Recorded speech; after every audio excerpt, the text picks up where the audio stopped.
è il nostro comune e sapere che abitiamo sul concetto di isola. Spesso quando accompagno gente da fuori mi viene chiesto: ma perché isola? Che non c'è il mare? La domanda è la seguente: qual è il concetto di isola? In geografia, quando studiamo geografia, il concetto di isola qual è? Quando è tutto circondato Da acqua. Allora, guardando la cartina, il nostro paese qui abbiamo a nord, abbiamo acqua. Se noi andiamo verso ovest abbiamo acqua. Se scendiamo giù a sud ritroviamo nuovamente acqua. Se andiamo a est troviamo acqua.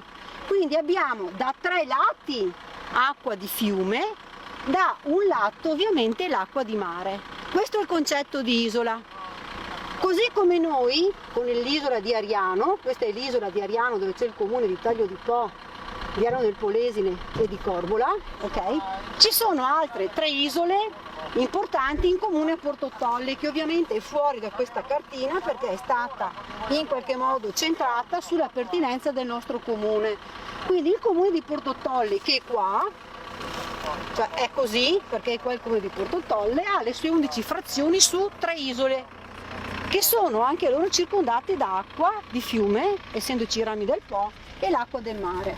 Riguardo l'isola di Ariano, dove noi ci troviamo, siamo circa proprio sulla riva destra del Po di Venezia, questo è il Po di Venezia, rispetto al fiume che sta andando verso il mare a est, cioè in quella direzione, abbiamo i rami del Po, ben 4 rami. Abbiamo il Po di Venezia, che è il ramo principale, che sta andando proprio verso la sua foce, che è la foce di Pila, a nord.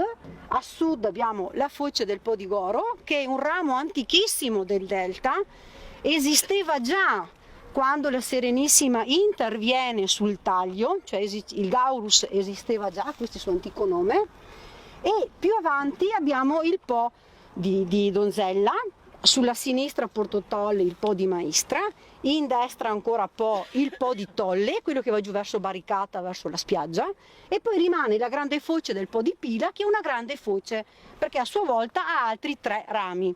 Dicevo, il Po di Goro, il Gaurus, esisteva già prima che i veneziani nel 600 intervenissero con la deviazione del Po. Gli altri rami invece si sono formati dopo, tutti successivamente al taglio. Si sono formati perché il fiume, rispetto al suo orientamento che aveva prima, ha trovato in questa sua zona orientata a est terreni più bassi che hanno permesso un deflusso più veloce, impetuoso delle acque di piena. Perché i nostri paesi rivieraschi hanno questi curiosi nomi: Taglio di Po in riva destra e Porto Viro in riva sinistra? Ci troviamo proprio uno di fronte all'altro come comuni, perché i nostri comuni riportano e ricordano questo importante intervento di idraulica. Venezia non deviò solo il Po, Venezia ha deviato tutti i corsi d'acqua che entravano nella sua laguna, perché Venezia fino agli inizi del Novecento era una città isolata. Non c'era il ponte della ferrovia che collega Mestre a Santa Maria, praticamente alla stazione di Venezia, non c'era, era proprio completamente isolata, e questo suo isolamento era la forza di difesa di Venezia e la sua forza commerciale. Sappiamo che è stata per molto tempo una delle repubbliche, praticamente appunto delle repubbliche, e la sua forza era dovuta all'acqua che la circondava, la difendeva e economicamente la rendeva forte. Vedi tutti i commerci con le flotte navali che avevano per i commerci via mare.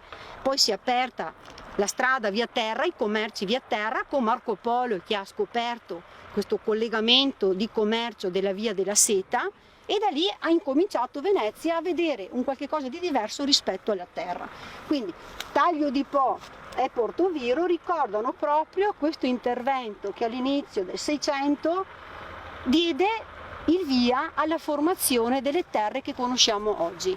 Non a caso spesso sui siti o sui libri viene riportata come terra giovane, e in effetti lo è, perché se noi pensiamo al Geo, cioè la terra, una terra giovane può nascere con ad esempio un'esplosione dei vulcani che possono creare veramente terra giovane.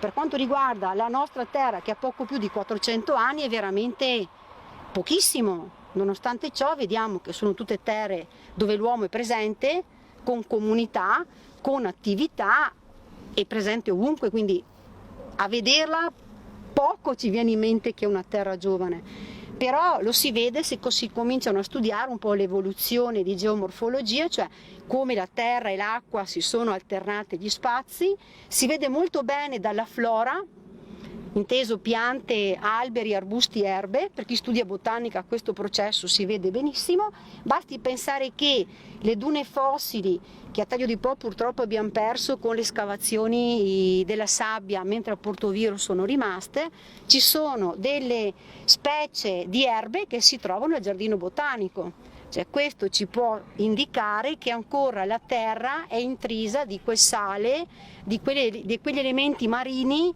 che ancora oggi, nonostante siano passati i secoli, ancora si trovano. Quindi chi vuole un pochino individuare questi terreni per capire se sono giovani o antichi, anche le piante ci conducono a questi praticamente passaggi. Per cui Po di Venezia, adesso noi faremo questo percorso in bicicletta. Bicicletta perché? Perché è uno degli mezzi di locomozione meno impattanti che ci siano, sicuro, o si va a piedi o si va con lo slittino, con lo skate, o si va in bicicletta, per cui andremo verso praticamente a monte del Po di Venezia, andremo fino a dove praticamente Venezia aprì questo canale che poi diede il via a tutta la storia dal 604 ai giorni nostri. Quindi riprenderemo la nostra chiacchierata qualche chilometro più avanti.